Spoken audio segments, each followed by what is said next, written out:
If you're serious about playing the drums and you're not working on your hands in front of the TV, you are missing out on some very seriously valuable practice time.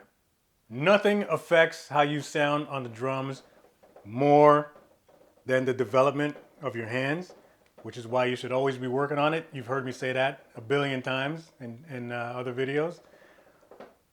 Working on a practice pad in front of the TV is the most productive, lazy time you will ever spend.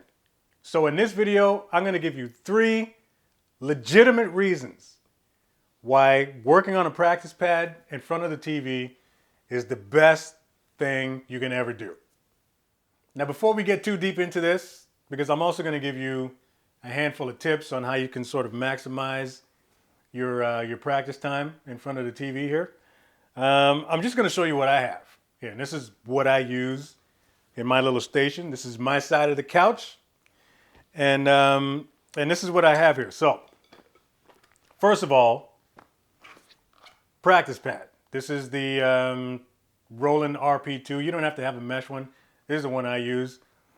I have a towel. I'll show you why this is important. And I have a couple of different pairs of sticks. This is a pair of 2Bs. Sorry, 5Bs I have here.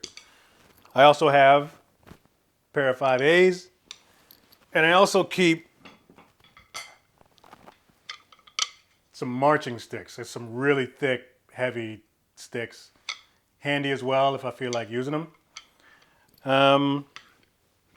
But yeah, this is my little station. TV's right there. You can't see it.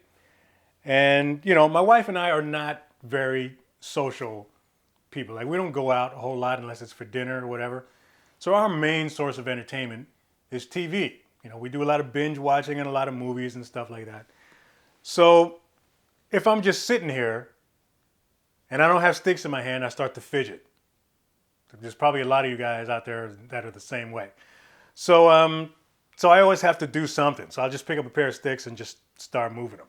Fact of the matter is, doing that has had a massive, massive effect on my playing. So let me start out by giving you 3 reasons why you need to start practicing in front of the TV. Number 1, practice time. You can practice for way longer when you're just sitting in front of the TV. I work on my hands all the time. I'm constantly doing hand exercises and stuff like that. I never do exercises on a practice pad when I'm sitting on the drums. Like, I get bored down there. I might do it for 10 minutes, 15 tops. But if I'm just sitting here watching TV, just working the pad, I can work the pad for 5 hours and not even notice the time go by. So as ridiculous as it sounds, working in front of the TV allows you to put in 10 times more practice time, and it just results in better hands in the end. Number 2, it seriously improves your touch and your control. And the reason for that is the environment. So, you know, when I'm sitting here and I'm doing exercises and my wife is sitting here as well, and we're both kind of watching TV, I'm not doing all of these crazy arm movements or any of that kind of stuff, right? I'm keeping everything right down here, and I'm keeping everything very, very controlled. You know, my strokes rarely come higher than this. And, you know, I'm just sort of working on the mechanics and the movements and all of that stuff. But because I'm always mindful of volume, I'm doing all the exact same movements, but I'm doing them down here. And occasionally, you know, if we're watching like an action flick or something, then sometimes I can get a little bit more animated, subwoofers going, you know what I mean? So this is not going to be that loud anyways, especially with the towel on it. But for the most part, I'm really controlling my strokes. And it's had a huge effect on my touch on the snare drum. It's also fantastic for your control because, you know, when you're doing paradiddles and any kind of multi-stroke movements and stuff like that. You know, if you keep a fairly sort of light grip on the sticks and stuff, you'll notice that once you get back on the drums, like your control just feels way better. So you're basically doing all of the same movements that you would do when you're on the drums, but you're doing it at like maybe 60%, 70 tops. And that effect on your hands is totally apparent. You know, when you get down there and you start moving the sticks for real, it's all the same movements, but because you're coming at them from such a fine angle, it has a massive effect on your control. Number 3, working in front of the TV. This environment is the best place to learn a new skill. So if you're working on a new grip, French grip, match grip, traditional grip, there's a lot of repetitive movements that are necessary to do. When I was learning the traditional grip, I started from scratch, and this is where all the magic happened. I hardly did any exercises on the kit downstairs. It all happened right here. So, you know, I was doing all of the different sort of cradle type movements. I was doing a lot of finger type movements, and I would just be sitting here watching TV, you know, doing this for several minutes at a time, taking a break, switching sticks. You know, I'd pick up my 5As, do the same thing, kind of thing. Sometimes I'd grab the marching stick, same deal, you know what I mean? All of the necessary repetitive movements to build up your traditional grip, it happened right here. And I'm at the point now where I think I've busted through that ceiling long time ago. Like I'm now, you guys have seen my progress with the traditional grip. It all happened right here. So let me just give you a few helpful tips on how you can sort of maximize your practice pad station in front of the TV. And the first thing I'm going to recommend is that you keep a couple of different weights of sticks handy. So whatever size you normally use when you're playing the drums, and maybe 1 or 2 steps heavier. So I use a 5A generally on the kit.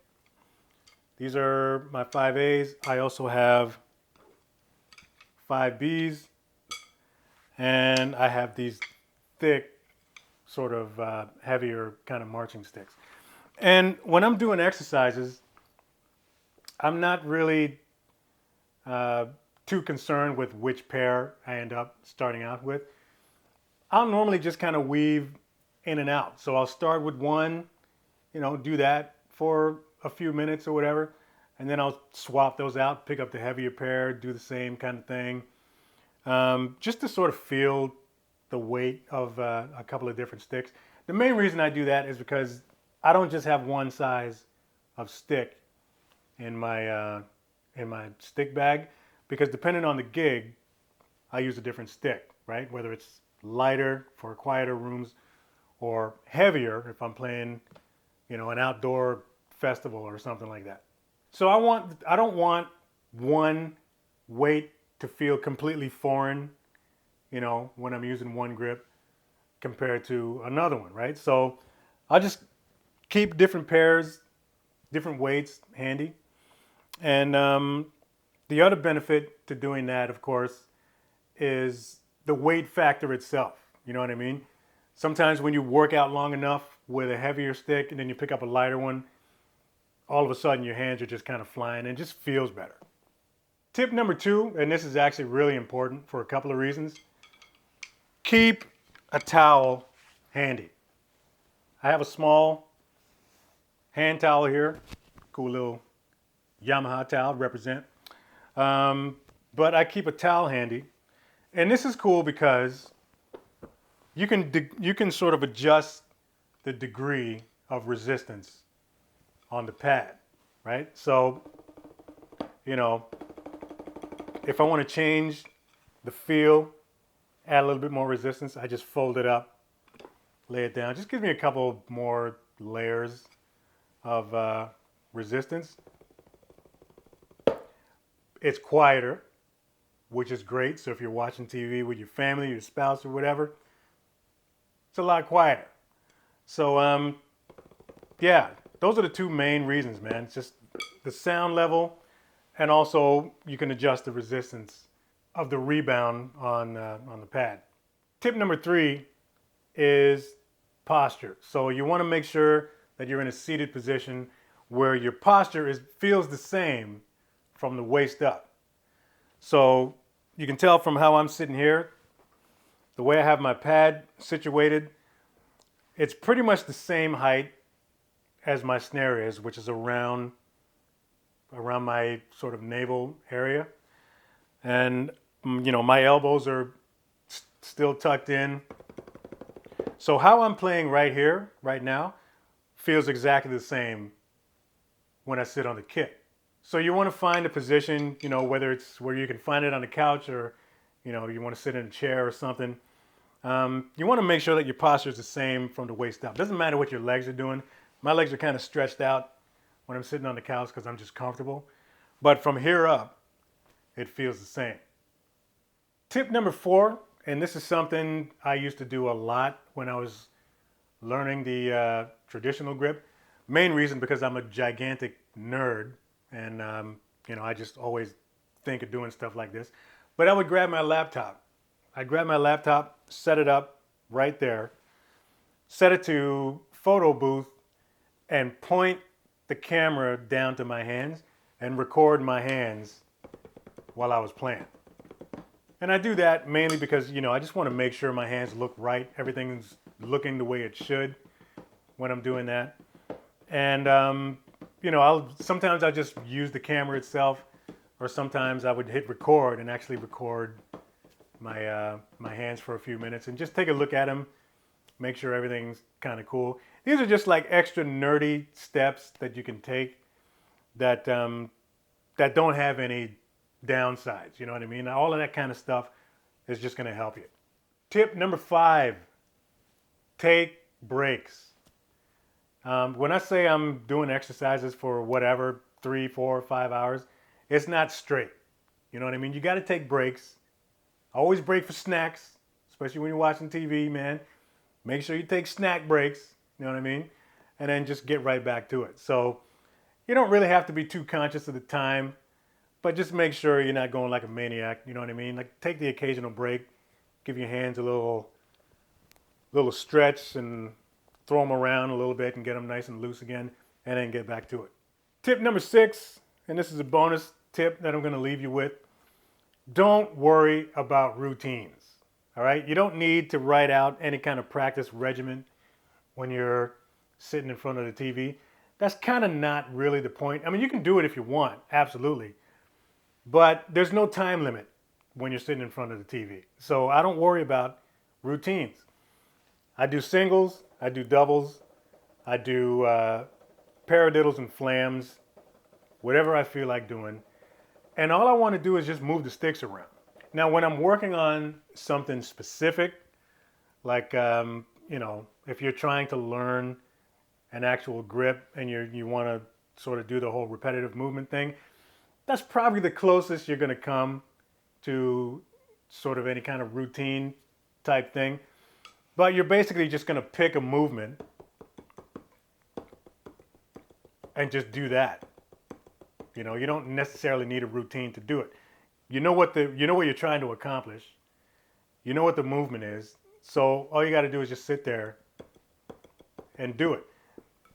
Don't worry about putting any kind of restrictions on yourself or setting too high of a goal or whatever. Especially when you're sort of learning a new movement. The whole point of learning a new movement is just to get that whole muscle memory thing happening. Repetition fixes everything, right? So speed is not important. As long as form is correct, that's all you need to do. So simple little movement like this, or if you want to sort of work on the cradle, you can just, I used to do a lot of that kind of thing. And that's all I would do, man. I would just do that until I got tired or bored, and then I would move to something else. So I know this seems like a bit of a silly little video, you know, telling you to practice in front of your TV. There's probably a lot of you out there that already do it. But, you know, I just thought I would do this video because I know 100% the massive effect that doing this has had on my playing. Like I can't even tell you.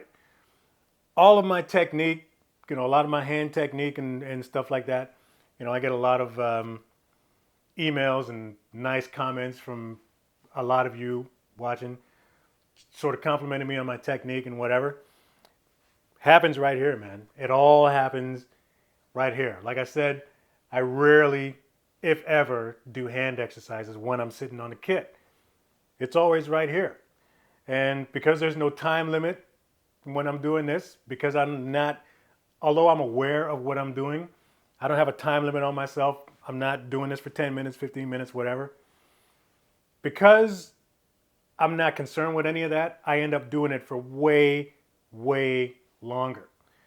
And, you know, after a couple of weeks or however long, you sit down on the drums and you start playing and you're just like, holy, man, everything just feels awesome. So that's it. Thanks for watching this video. Go ahead and click that link in the description box if you would like to consider supporting this channel on Patreon. I could always use your help in making this channel grow. And other than that, like, subscribe, and see you in the next video.